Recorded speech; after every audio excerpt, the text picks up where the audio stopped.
40 پڑھنے کا شرف حاصل کیا ہے۔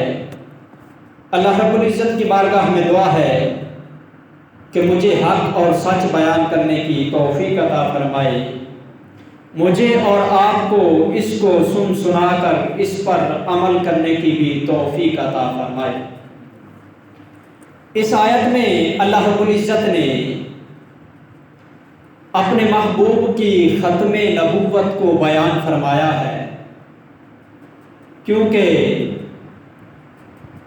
7 ستمبر 1974 میں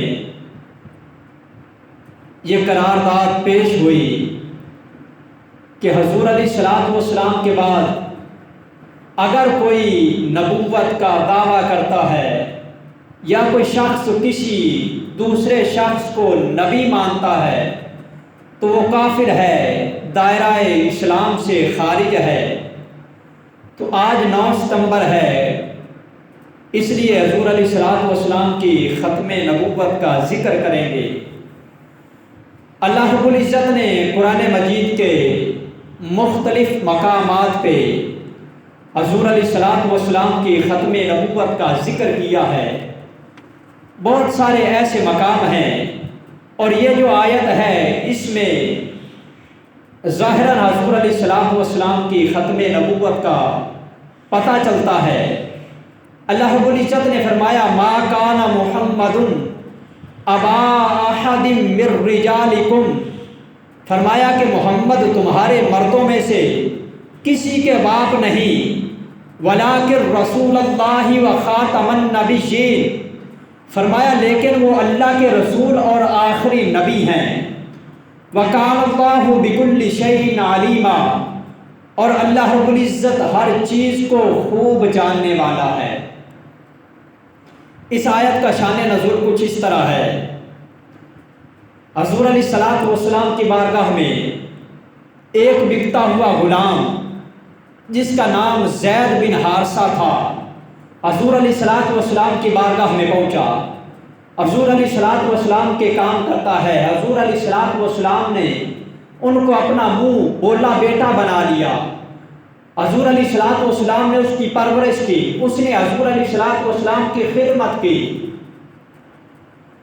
تو جب وہ جوان ہوا تو حضور علیہ السلام نے اس کا نکاح حضرت زینب بن جحش رضی اللہ تعالی عنہ سے کر دیا۔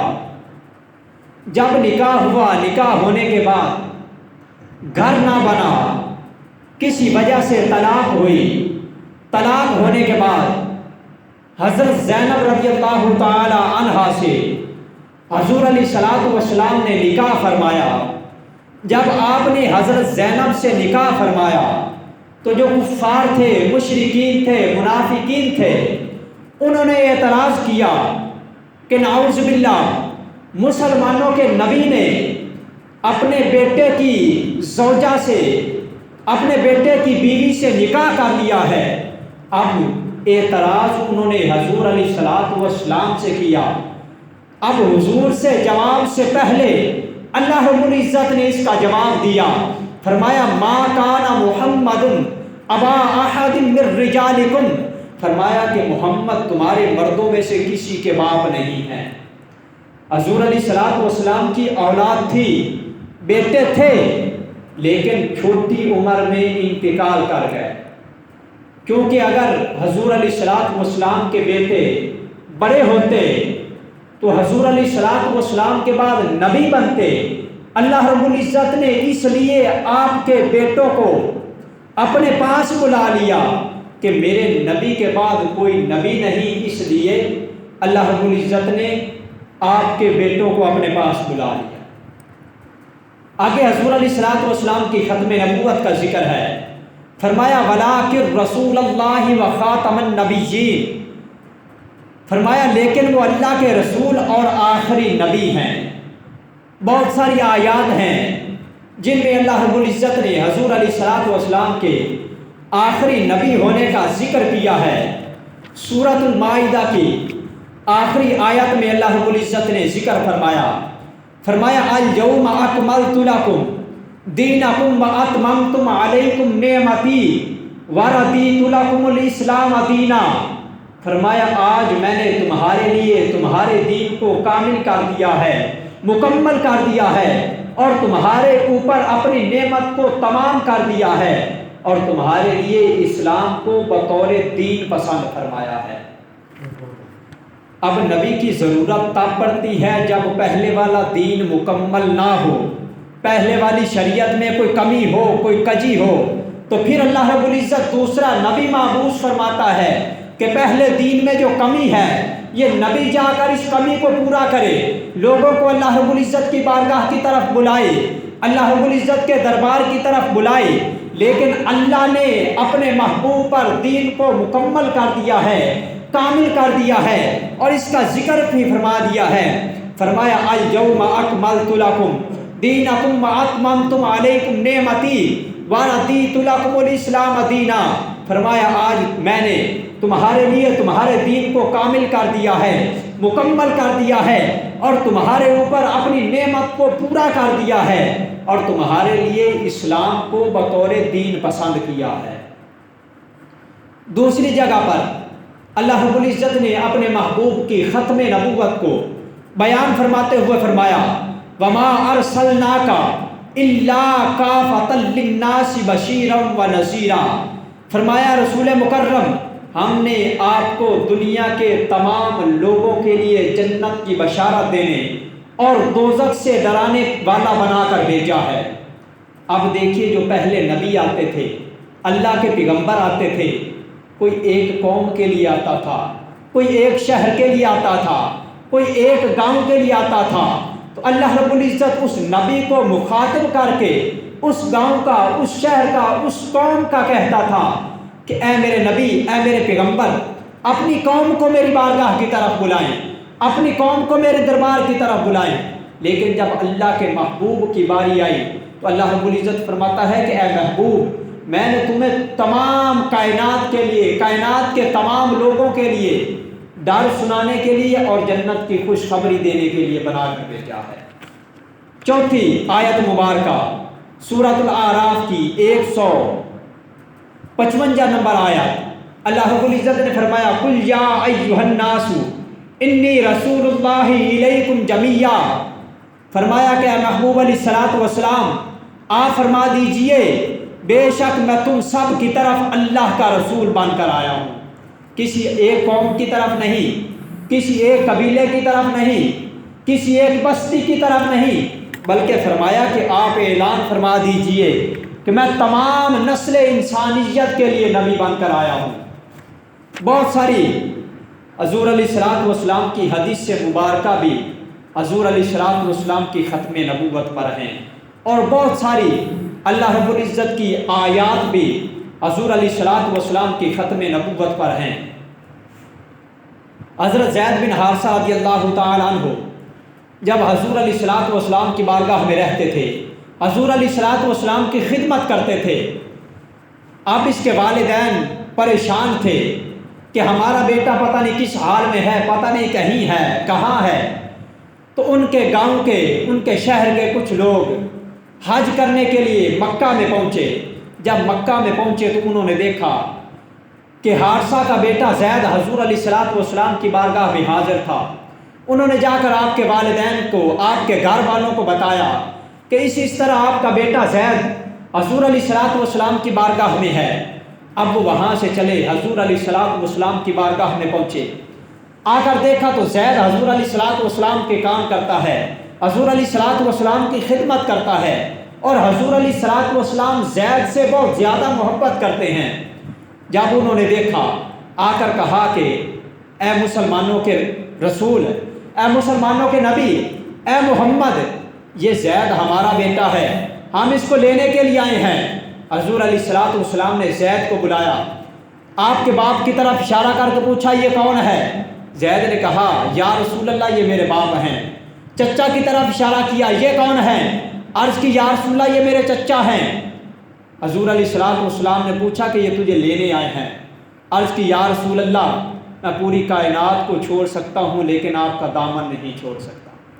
اب انہوں نے بھی عرض کی یا رسول اللہ اس کی والدہ اس کی جدائی میں روتی ہے، ہم اس کو لینے کے لیے آئے ہیں۔ اب دیکھیے حضور علیہ الصلوۃ والسلام نے کیا فرمایا، حضور علیہ السلام نے فرمایا کہ اگر آپ اس کو لے جانا چاہتے ہیں تو آپ پہلے گواہی دیں کہ اللہ رب العزت کے علاوہ کوئی عبادت کے لائق نہیں ہے، اور اس کے بعد یہ گواہی دیں کہ میں اللہ کا رسول ہوں اور اللہ کا آخری نبی ہوں۔ یہ حضور علیہ السلام کی حدیث سے مبارکہ کے الفاظ ہیں کہ آپ گواہی دیں کہ میں اللہ کا رسول اور اللہ کا آخری نبی ہوں۔ اب انہوں نے کہا کہ یا رسول اللہ، ہم یہ تو کر نہیں سکتے، اگر ہم آپ کا کلمہ پڑھتے ہیں، یہ گواہی دیتے ہیں، تو ہم اپنے آباء و اجداد کا دین چھوڑ دیں گے، جس کی وہ عبادت کرتے ہیں ان کی عبادت چھوڑ دیں گے۔ حضور علیہ السلام نے فرمایا اگر یہ نہیں کر سکتے تو پھر آپ زید سے پوچھیں، زید اگر آپ کے ساتھ جانا چاہتا ہے تو چلا جائے، اگر نہیں جانا چاہتا تو میں نہیں کہوں گا کہ زید آپ کے ساتھ جائے۔ اب باپ نے بیٹے کو مخاطب کر کے کہا کہ بیٹا آپ ہمارے ساتھ چلیں۔ اب بیٹے نے کہا کہ ابا جان، میں آپ کو چھوڑ سکتا ہوں، اپنے خاندان کو چھوڑ سکتا ہوں، اپنی والدہ کو چھوڑ سکتا ہوں، لیکن حضور علیہ السلام کے دامن کو نہیں چھوڑ سکتا۔ جب بیٹے کی اتنی محبت دیکھی تو پھر باپ نے اور چچا نے حضور علیہ السلام کا کلمہ پڑھا۔ یہاں سے اس روایت سے پتہ چلتا ہے کہ حضور علیہ السلام نے ان کو مخاطب کر کے فرمایا تھا کہ آپ گواہی دیں کہ اللہ کے سوا کوئی عبادت کے لائق نہیں، اور آپ گواہی دیں کہ میں اللہ کا رسول اور اللہ کا آخری نبی ہوں۔ یہاں سے پتہ چلتا ہے کہ حضور علیہ السلام کے بعد کوئی نبی نہیں۔ اور بہت ساری حدیثیں ہیں۔ حضرت عمر فاروق رضی اللہ تعالیٰ عنہ کے بارے میں آتا ہے، آپ حضور علیہ السلام کی بارگاہ میں آئے، تورات کے کچھ کلمات لکھے ہوئے تھے۔ حضور علیہ السلام کی بارگاہ میں حاضر ہو کر عرض کرتے ہیں یا رسول اللہ صلی اللہ علیہ وآلہ وسلم، میرا دل کرتا ہے کہ یہ تورات کے کچھ الفاظ ہیں، کچھ کلمات ہیں، آپ کے سامنے میں پیش کروں، آپ کو پڑھ کر سناؤں۔ حضور علیہ السلام کے چہرہ انور پر غصے کے آثار آ گئے۔ حضور علیہ السلام نے فرمایا عمر، اگر میرے ہوتے ہوئے اگر حضرت موسیٰ علیہ السلام بھی آ جائیں، اگر کسی نے ان کی اتباع کی، ان کی فرما برداری کی، ان کو نبی مانا، ان کا کلمہ پڑھا، تو فرمایا وہ بھی گمراہ ہو جائے گا۔ فرمایا کہ قرآن کے ہوتے ہوئے کسی کتاب کی کوئی ضرورت نہیں۔ فرمایا کہ اللہ نے مجھے تمہارے لیے نبی پسند فرمایا ہے اور تمہیں میرے لیے امت پسند فرمایا ہے۔ فرمایا کہ میرے بعد کوئی نبی نہیں، لا نبی بعدی، فرمایا کہ میرے بعد کوئی نبی نہیں۔ اور حضرت ابو ہریرہ رضی اللہ تعالیٰ عنہ روایت کرتے ہیں، آپ فرماتے ہیں حضور علیہ السلام نے ہمیں مخاطب کر کے فرمایا کہ میری مثال اور پہلے نبیوں کی مثال اس طرح ہے، مثال دے کر سمجھایا۔ فرمایا کہ جس طرح کسی شخص نے ایک خوبصورت محل بنایا ہو، مکان بنایا ہو، بہت خوبصورت ہے، لیکن ایک اینٹ کی جگہ چھوڑ دی ہو۔ جب لوگ آتے ہیں، مکان کو دیکھتے ہیں، مکان کی تعریف کرتے ہیں، اس محل کی تعریف کرتے ہیں، لیکن جب اس کونے پہ آتے ہیں جس پر وہ اینٹ نہیں لگی ہوئی، جہاں اینٹ کی کمی ہے، وہاں جب آتے ہیں تعجب سے دیکھتے ہیں۔ حضور علیہ السلام نے فرمایا مجھ میں اور مجھ سے پہلے نبیوں میں اسی طرح ہے کہ فرمایا وہ جو اینٹ کی جگہ تھی، فرمایا وہ محمد نے پوری کر دی ہے۔ فرمایا کہ اللہ رب العزت نے مجھے آخری نبی بنا کر بھیجا ہے۔ فرمایا لا نبی بعدی، فرمایا کہ میرے بعد کوئی نبی نہیں ہے۔ حضور علیہ السلام فرماتے ہیں میرے بعد خلفاء آئیں گے، لیکن میرے بعد کوئی نبی نہیں آئے گا۔ اگر میرے بعد کوئی نبی ہوتا، اللہ رب العزت حضرت عمر فاروق رضی اللہ تعالیٰ عنہ کو نبی بنا کر بھیجتا۔ حضرت صوبان رضی اللہ تعالیٰ عنہ روایت کرتے ہیں، آپ فرماتے ہیں حضور علیہ السلام نے فرمایا کہ اللہ رب العزت نے پوری کائنات کی زمین کو میرے سامنے لپٹ دیا، کم کر دیا۔ فرماتے ہیں میں نے مشرق سے لے کر مغرب تک دیکھا، شمال سے لے کر جنوب تک دیکھا، پوری روئے زمین پر دیکھا۔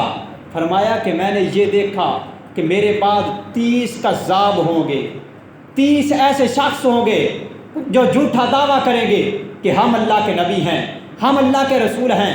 فرمایا وہ جھوٹے ہوں گے، وہ کذاب ہوں گے، وہ دجال ہوں گے۔ فرمایا میرے بعد کوئی نبی نہیں۔ اور حضور علیہ السلام کا یہ فرمان تھا، اور حضور علیہ السلام کی زبان سے جو نکلا ہے وہ ہو کر رہا ہے۔ اب حضور علیہ الصلوۃ والسلام کی ظاہری حیات میں مسیلمہ کذاب نے یہ دعویٰ کیا کہ میں اللہ کا نبی ہوں۔ اب نجد میں وہ رہتا تھا، نجد سے ایک قافلہ حضور علیہ الصلوۃ والسلام کی بارگاہ میں آیا۔ حضور علیہ الصلوۃ والسلام نے ان کو اللہ رب العزت کی بارگاہ کی طرف بلایا، اللہ رب العزت کی وحدانیت کا اعلان کیا اور فرمایا کہ میرا کلمہ پڑھیں اور گواہی دیں کہ میں اللہ کا رسول ہوں، اللہ کا آخری نبی ہوں۔ اب ساروں نے حضور علیہ الصلوۃ والسلام کا کلمہ پڑھا، اور یہ جو مسیلمہ تھا اس نے کلمہ نہ پڑھا، اس نے پیغام بھیجا کہ اگر حضور علیہ الصلوۃ والسلام مجھے اپنے بعد اپنا خلیفہ بنائیں تو پھر میں ان کا کلمہ پڑھتا ہوں، اگر مجھے خلیفہ نہ بنائے تو میں ان کا کلمہ نہیں پڑھوں گا۔ حضور علیہ الصلوۃ والسلام آپ اس کے پاس تشریف لے کر گئے، آپ کے ہاتھ میں ایک شاخ تھی، آپ نے فرمایا تو کہتا ہے کہ مجھے خلیفہ بنا، اگر یہ بات ہے، اگر تو اس شاخ کا ایک حصہ بھی مجھ سے مانگے تو میں محمد تجھے نہیں دوں گا۔ فرمایا کہ میرے بعد کوئی نبی نہیں ہے۔ اب اس نے نبوت کا دعویٰ کیا ہوا تھا۔ اب مختلف روایات میں آتا ہے، ایک میں آتا ہے کہ تب اس نے حضور کا کلمہ پڑھا، لیکن جب واپس پہنچا تو وہاں جا کر پھر اس نے اعلان کیا کہ میں اللہ کا نبی ہوں، اور حضور علیہ الصلوۃ والسلام کی بارگاہ میں خط لکھا۔ خط میں کیا لکھا ہوا تھا؟ خط میں لکھ کر بھیجا، اے محمد اللہ کے رسول، تجھے مسیلمہ اللہ کے رسول کا خط ہے، نعوذ باللہ، کہ آدھی زمین میری ہے، آدھی زمین قریش کی ہے، لیکن قریش نے ہماری زمین پر زبردستی قبضہ کیا ہوا ہے۔ اب حضور علیہ الصلوۃ والسلام نے جب مسیلمہ کا یہ رکا پڑھا، خط پڑھا، تو حضور علیہ الصلوۃ والسلام نے اس کے بدلے میں لکھ کر بھیجا، فرمایا کہ مسیلمہ کذاب، تو جھوٹا ہے، یہ ساری زمین اللہ کی ہے، اللہ جسے چاہتا ہے اس کا وارث بنا دیتا ہے، اور تو ان قریب برباد ہوگا، ہلاک ہو جائے گا۔ اب جب حضور علیہ الصلوۃ والسلام نے وہ خط لکھا، حضور علیہ الصلوۃ والسلام کے صحابہ بیٹھے ہوئے تھے، حضور علیہ الصلوۃ والسلام نے اپنے صحابہ کو مخاطب کر کے فرمایا کہ یہ خط کون مسیلمہ کے پاس لے کر جائے گا؟ حضور علیہ الصلوۃ والسلام کے ایک صحابی تھے جو غریب تھے، کھجوریں بیچا کرتے تھے، ان کے منہ میں ایک کھجور تھی، کھا رہے تھے، تناول فرما رہے تھے، جلدی سے بولتے ہیں، عرض کرتے ہیں یا رسول اللہ یہ کام میں کروں گا، آپ کے منہ سے کھجور گر گئی۔ اب حضور علیہ الصلوۃ والسلام فرماتے ہیں کہ میرے صحابی پہلے کھجور تو کھا لیتا، اب محبت دیکھیے، حضور علیہ الصلوۃ والسلام کی ختم نبوت پہ پہرا دینا دیکھیے۔ عرض کرتے ہیں یا رسول اللہ میں کھجور کھاتا رہتا، یہ سعادت کسی اور کو نصیب ہو جاتی، یا رسول اللہ کوئی اور کہہ دیتا کہ میں جاتا ہوں، اس لیے یا رسول اللہ میں نے اپنی کھجور کی پرواہ نہیں کی، لیکن آپ کی ختم نبوت کی پرواہ کی ہے۔ اب حضرت زید بن حبیب بن زید رضی اللہ تعالیٰ عنہ کے 12 بچے تھے۔ اب جب حضور علیہ الصلوۃ والسلام نے اپنے غلام حبیب بن زید کو بھیجا، گھوڑے پر بٹھا کر حضور علیہ الصلوۃ والسلام نے گھوڑے کی زین کو خود پکڑا اور الوداع کر کے آئے۔ جب حبیب بن زید رضی اللہ تعالیٰ عنہ مسیلمہ کے دربار پر پہنچا، اب درباریوں نے پوچھا کہ کیسے آئے ہو؟ آپ نے فرمایا کہ اس طرح اپنے نبی کا خط لے کر آیا ہوں۔ اب مسیلمہ کے ذہن میں تھا کہ خط میں لکھا ہوگا کہ ٹھیک ہے، آدھی زمین تیری ہے، آدھی قریش کی ہے، جو تیری ہے اس پہ تو قبضہ کر، جو قریش کی ہے اس پہ ہم قبضہ کرتے ہیں۔ اس کے ذہن میں یہ تھا، اس نے کہا، درباریوں کو کہا کہ خط کو کھولا جائے، پڑھا جائے۔ جب خط کو کھولا تو اوپر لکھا ہوا تھا کہ اے مسیلمہ تو جھوٹا ہے، تو کذاب ہے، تو دجال ہے، میرے بعد کوئی نبی نہیں، یہ زمین ساری اللہ کی ہے، اللہ جس کو چاہتا ہے اس کو وارث بنا دیتا ہے، تو جھوٹا ہے۔ جب اس نے خط پڑھا، سنایا گیا، غصہ آیا، غصے سے سرخ ہو گیا۔ اب حضرت حبیب بن زید کو مخاطب کر کے کہتا ہے کہ آپ کے نبی نے تو مجھے جھوٹا کہا ہے، تو میرے بارے تیرا کیا عقیدہ ہے، تیرا کیا خیال ہے؟ اب حضور کے غلام کا جواب سنیے، اس نے کہا کہ میرے نبی نے تجھے ایک بار جھوٹا کہا ہے، میں تجھے 1000 بار کہوں گا کہ تو جھوٹا ہے، تو جھوٹا ہے، تو جھوٹا ہے۔ حضور علیہ الصلوۃ والسلام کے صحابی نے جب یہ جواب دیا تو اس نے اپنے سپاہیوں کو کہا، جلاد کو کہا کہ اس کی ایک انگلی کاٹ دی جائے۔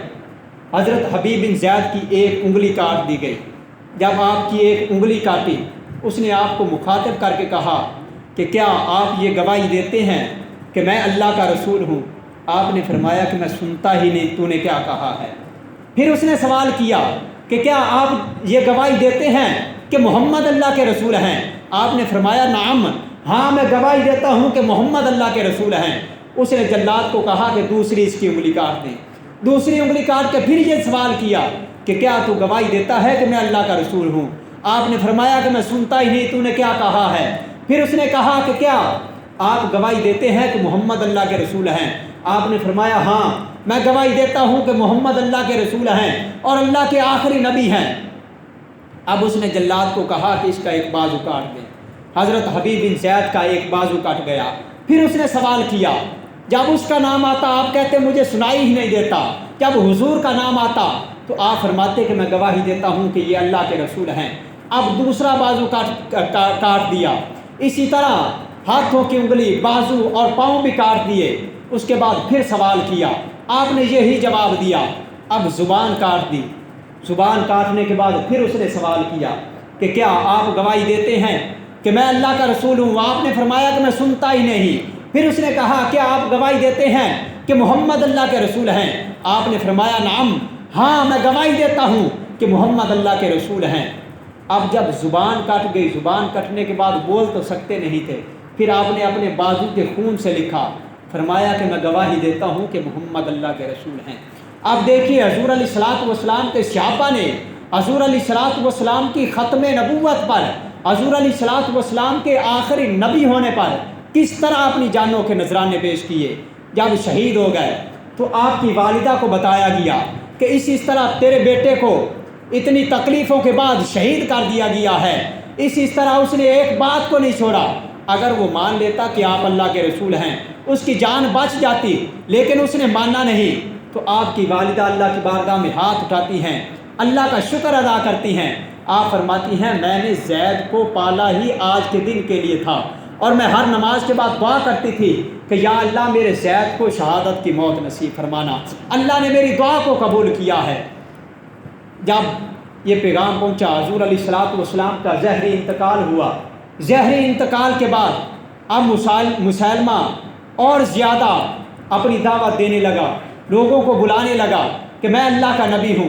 اب حضور علیہ الصلوۃ والسلام کے ظاہری وصال کے بعد حضرت ابو بکر صدیق رضی اللہ تعالیٰ عنہ خلیفہ بنے۔ جب خلیفہ بنے تو آپ نے فرمایا کہ جو جنگ بدر میں حضور علیہ الصلوۃ والسلام کے صحابی شریک ہوئے تھے، اب کسی جنگ میں وہ شریک نہیں ہوں گے۔ وہ حضور علیہ الصلوۃ والسلام کی نشانیاں ہیں، ہم ان کی زیارت کیا کریں گے، کیونکہ وہ حضور علیہ الصلوۃ والسلام کے ساتھ جنگ بدر میں شریک تھے۔ لیکن جب حضور علیہ الصلوۃ والسلام کی ختم نبوت کا مسئلہ آیا تو حضرت ابو بکر صدیق رضی اللہ تعالیٰ عنہ فرماتے ہیں، فرمایا کہ اب چاہے کوئی بدری صحابی ہو، چاہے کوئی غیر بدری ہو، چاہے کوئی چھوٹا مسلمان ہو، چاہے کوئی بڑا مسلمان ہو، سارے کے سارے حضور علیہ الصلوۃ والسلام کی ختم نبوت کے معاملے میں یہ مسلمہ کے مقابلے میں نکلیں گے۔